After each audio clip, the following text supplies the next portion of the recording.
let's get into those Democratic leaders who are maybe the ones we're fighting against and not part of the fight. Let's pull the clip of Hakeem Jeffries, I think just yesterday, responding to a question about why he has yet to endorse Zohran Mamdani. I'd like to get your feedback. The DNC posted in support of Zohran Mamdani's campaign yesterday with a statement of Mamdani saying, "We welcome anyone to join this movement." You've met with him twice, and stay tuned, declined to endorse him. Are you out of step with your party on this issue? I don't know. I guess people are going to have to figure that out. If that's the question you think that my constituents are asking me, because they're not.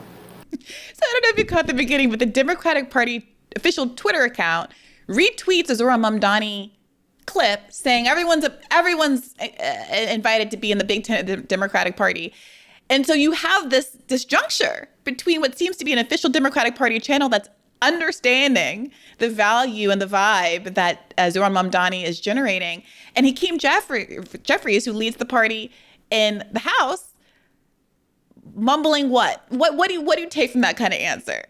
Well, I think it just speaks to the dynamic that has unfolded within the Democratic Party writ large over the last 40 some odd years.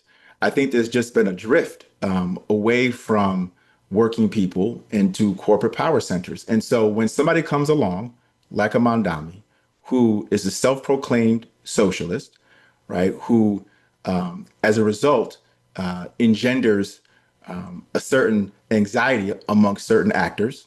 Why? Why do you think being a socialist would cause Hakeem Jeffries anxiety? Well, I didn't say it would cause him anxiety. I'm saying it causes folks who are, in often cases, the titans of industry, right? The billionaire class, if you will. These are the individuals. And I know this, and again, my reference point is Governor Hochul. I know this because when she gets asked questions about, okay, would you tax increase on billionaires or the ultra wealthy, her response is, well, I'm afraid that they're going to move to Palm Beach.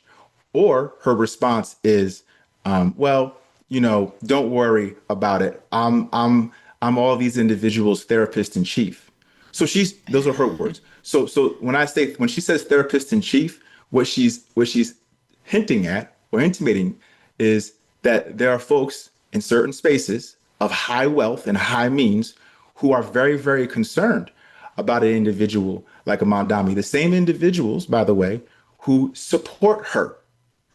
And so that is the bind.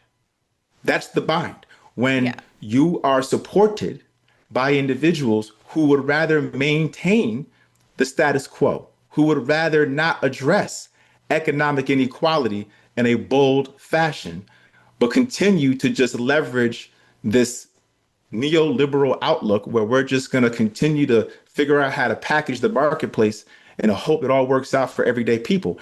That is the preferred approach by a lot of individuals within the Democratic Party of high means as they communicate and engage with the leadership.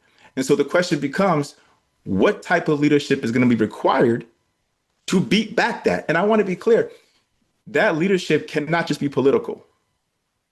Can't. Because the political mindset tells you, as you said earlier, is to just fall in line. The political mindset just tells you, wait your turn, it's too big of a fight. A moral mindset, when confronted by the immorality of a Donald Trump, should compel you to jump in the arena and fight not for yourself, but fight for the people. Well, Lieutenant Governor, I think that's right, but I'm also interested in the kind of structural barriers to fighting. So you talk about the kind of corporate, dirty money interest groups that are motivating the decision making of people like Kathy Hochul, and I would argue Hakeem Jeffries. One of the main attacks on Zohran Mamdani, and I would argue one of the things that galvanized people around him, frankly, was the idea that he was being characterized as pro-Hamas, a terrorist. His religion was maligned. He was attacked mercilessly during the primary and unsuccessfully because of his solidarity with the Palestinian people. And Hakeem Jeffries, by contrast, is one of the top recipients of AIPAC money to the tune of, I think, $1.635 million. He has famously described Israel as New York's sixth borough. He gave that weird Israel today, Israel tomorrow. I think that was him as well. I mean, like the examples stack up. We don't have to list them all here. And that, it seems to me, to be inextricable from his unwillingness to support Zohran Mamdani when all signs are pointing to yes. So I do wonder what you make of the influence of AIPAC and pro-Israel interest groups in particular on the New York race, the dynamic with the non-endorsements from some of these New York establishment figures, and what your position is on taking AIPAC money and other kinds of corporate funding. So I'm not going to read into the intentions behind, specifically Hakeem's decision on this. What I can speak to, though, is that there's no question that, and this has been said both by Jeffries, but also by Hochul and other elected officials. And I believe Zohran has actually done work in his own right to build relationships within the Jewish community that, people wanted to understand what he meant by certain things and sort of how he intended to communicate with the Jewish community, importantly because in New York City, or in New York period, it's the largest Jewish population outside of Israel. And so it's a legitimate question to think about, in a time where there's deep division and there is growing anti-Semitism, which I would argue in many respects is being accelerated by the atrocity that is ongoing in Gaza. But nonetheless, what is the manner in which we can have these kind of conversations? As somebody who's married to a Black and Jewish woman, raising two Jewish kids, there's a personal component to this for me as well. And I think that what I want to try to do more than anything, and I think this is where the immediate pushback of Zohran bothers me, is it doesn't allow for an opportunity for a sense of coming together to understand what this common ground on, I think, an issue that I would argue is reached the port of moral abomination in terms of what's going on in Gaza. And I think if we can't figure out how to have a conversation about in an honest way about the atrocities that are ongoing, then and if the response is to keep the distance, assuming that is the case, again, I don't know for sure, but assuming that is a dynamic, then I think that only reinforces the disconnect that so many folks feel with the Democratic Party writ large, that we're not willing to actually engage on these issues or embrace an individual who's bringing a certain perspective on this that has not been mainstreamed within the Democratic orthodoxy. Let's engage in this a little more specifically then, because certainly maybe the issue hasn't been mainstreamed within the Democratic Party, but it definitely has been mainstreamed in America, with majority opinion now shifting in favor of Palestine over Israel for the first time. 3/4 of, I believe it's Democratic voters, supporting a complete arms embargo against Israel. The overwhelming international public consensus being that Israel is committing a genocide. And yet almost nobody in the American political arena willing to agree with the overwhelming masses of the public. And instead, the conversation, as ours has been so far, has centered on the idea that the critique is on Jewishness and Jewish people, as opposed to the state of Israel that has killed, by some estimates, upward of 200,000 people. And of course, is keeping the people of Gaza in a famine currently, while also openly saying that they're going to annex the West Bank as we speak, an obvious violation of international law. So I agree that there needs to be an honest conversation, but part of what feels dishonest is the kind of critiques that came against Zohran Mamdani, the conversations we were having, and the reality that there is not a political voice in either party for folks who want the genocide to stop.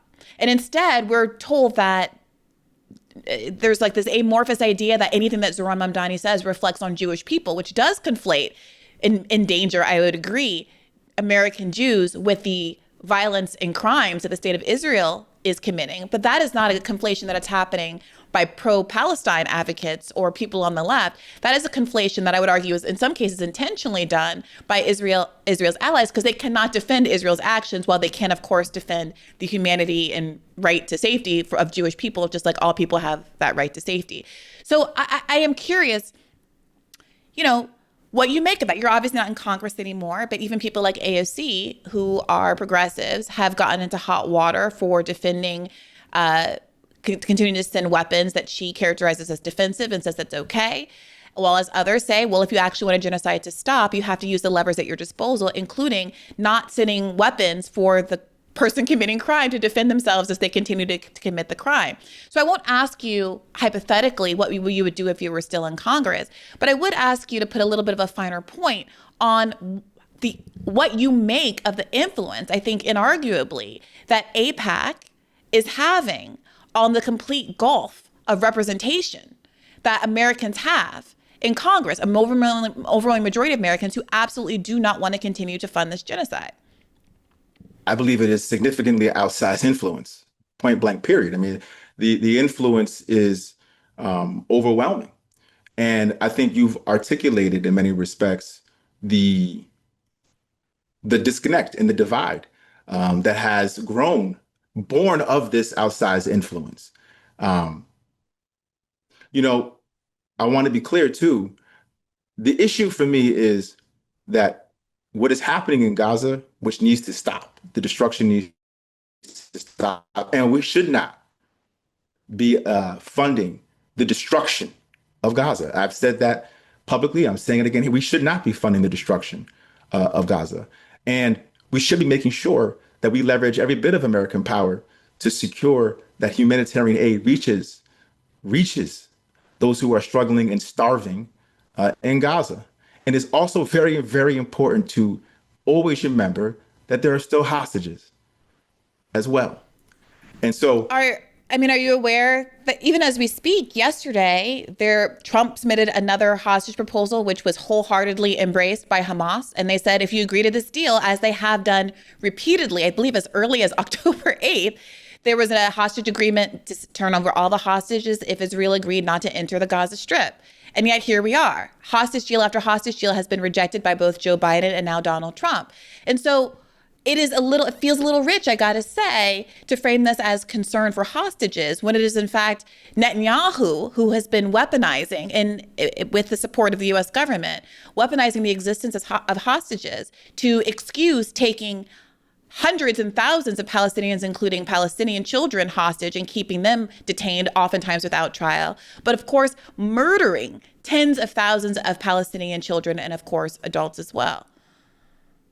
I certainly was not in any way, shape, or form trying to suggest that the situation as it pertains to the hostages not still being kept captive in any way, shape, or form justifies the conduct of the Israeli government. I was not trying to suggest that at all. What I was trying to make sure that we don't forget, because this is a human tragedy, and I think this is the morality of this we have to contend with, as horrific as this is that these are people that are still hostages. And yes, I do believe, as you've articulated, that Netanyahu and the Israeli government has been horrifying in this endeavor and has not been acting in good faith when it comes to protecting the sanctity of these lives that are being held captive. Nonetheless, there's still people who are being held captive. They were taken, and they were innocent.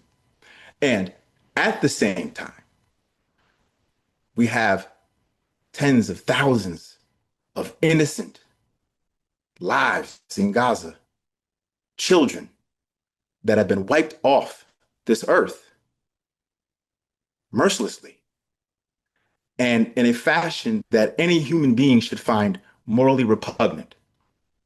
And so my hope, and this is what I was trying to articulate earlier, is, when we have these conversations about a situation where there are bad actors, as you've articulated, there are, and they have power, unfortunately. And they're leveraging their power to reinforce their power, oftentimes literally at the expense of mass loss of life. We in America have to be in a position to say, well, what can we do to leverage our power to do whatever we can to stop this dynamic? And we can do that in part by not funding the destruction at hand. So that is one key component. Also trying to leverage the power that we have to ensure that there's direct humanitarian aid that can go in to those who are suffering. So I'm not disagreeing with your overall point, and I was never trying to suggest that because there are still hostages, therefore the atrocity that continues. There is no justification at all I understand you. for I what is understand you. happening in So Gaza right I'm now. I'm curious. So just to make this a little bit more concrete, Zohran Mamdani has said and gotten some flack for, and gotten a lot of support on the other side for saying that international law has these arrest warrants out for Benjamin Netanyahu. If he were to step foot in New York City, if he were to land at LaGuardia or whatever, he would be subject to arrest. As governor of New York State, if he lands in upstate, how do you feel? I mean, how do you feel about imposing, upholding international law? If Netanyahu I mean, I or think one of the two other, yeah, go ahead. that's a hypothetical that I would want to wrestle with in reality. To be Why is candid, that? like because that's a really real conversation about what does it mean to enforce international law as a sitting governor of New York of an alleged war criminal, right? So there's a lot of different dynamics there in play that I want to be on incredibly solid ground as the sitting governor of New York to make the best decision that I would possibly have to make. So I wouldn't want to speculate at this time about how I would handle that situation. I will tell you though that his conduct to date is reprehensible, and that it is in fact the case that the United States should be not enabling it. You mentioned Bernie kind of getting sidelined by the Democratic Party. I'm curious, were you and Bernie, I don't remember, a Bernie endorser or supporter back in 2016 or 2020? 2016, so 2016 was, yes, the answer is I love Bernie. But I ultimately, once he lost the primary, supported Hillary. Um, And what about in but I 2020? Did you wasn't, but have a just to be favorite clear, I candidate? wasn't, uh, in 2020. Well, there were a number of good candidates in 2020. Who was your who was your horse? I mean, I wasn't unhappy that Biden became the nominee. Why is But at that? the same Because what time, was it about Bernie that you liked?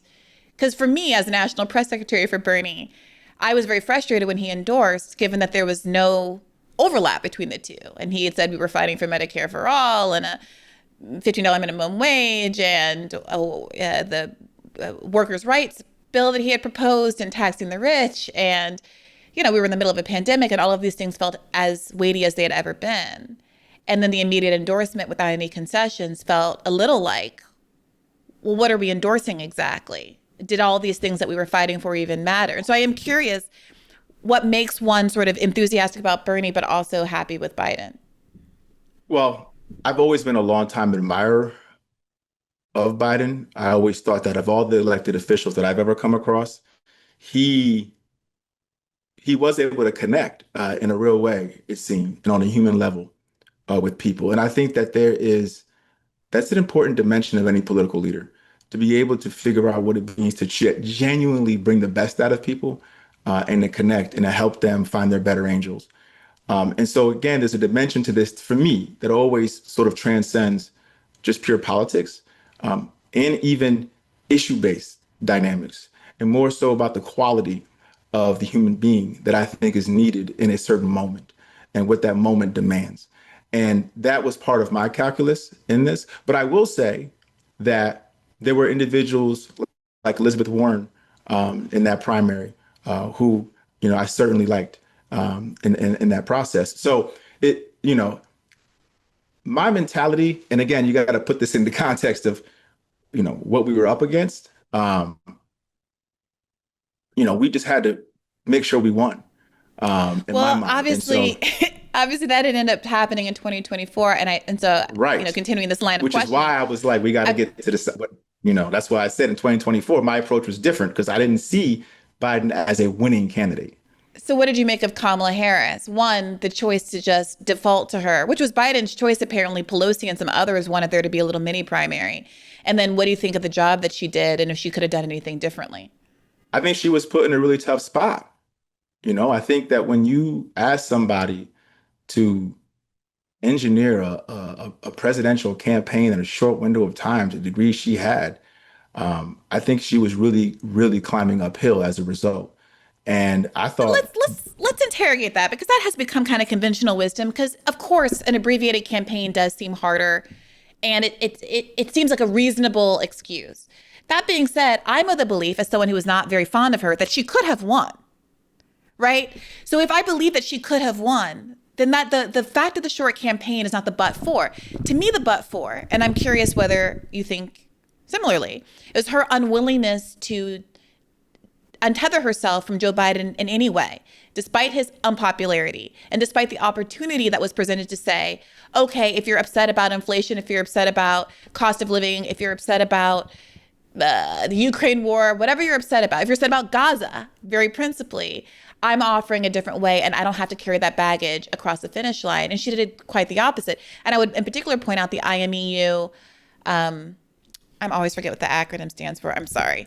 Institute for Middle East Understanding poll that showed that the single greatest issue that caused a swing of voters from having voted for Biden in 2020 but not in 2024 was in fact Gaza. So I am curious. I mean, you look at this party that's going through an identity crisis, who've lost everything. From my perspective, they seem to still not be contending with the reality of how their position on Gaza has hurt them. well, I would say to your point about Harris and her unwillingness on any number of issues, as you laid out, to create distance from Biden, I think what that speaks to is, again, a theme throughout this conversation, which is what people think is owed based on party relationships. You know, a lot of politics works, I've come to appreciate in my time in politics, through give and take. There's a transactional nature within the party itself that is rooted in power dynamics. And so if you are not a truly independent actor, or if you've made your way through politics because somebody else, to some degree, facilitated that, it could be viewed as a betrayal of that trust or disloyal if you do not demonstrate a complete symmetry with that individual. So you think that And Joe Biden would have punished her, reached his lame duck dead hand of 2020, would somehow do what to her if she dared to say? I don't to know even what lie. Joe Biden would have done. She could have lied for 100 days and said, yes, I support a ceasefire and an arm embargo, and then flip the switch. I mean, I don't recommend that, obviously, but. Well, I don't know what Joe Biden would have done, but I think to your point, and what I've stressed over this discussion is there are power centers within the party itself, not just the candidate. You know, and this is the point that I think we sometimes miss. Candidates are beholden for far too often to somebody or some entity. Yeah, I'm with you. So, I'd love tell me more. Be more specific. I want to know what you've seen and what kind of pressures you felt. Like, help us understand even more clearly from the perspective of someone who's been in it. I could just tell you on the most basic level. I mean, it's not even like complicated. If for example, I say we should raise taxes on billionaires, yeah, and there's a supporter of mine that happens to be a billionaire, yeah, I'm gonna get a phone call, right? Like that, and that's just on the most direct. That's just the most so you just scale that up. You just scale that up. Lieutenant Governor, I watched a bunch of your interviews. I think a bunch of them were like CBS New York. And they are very adversarial.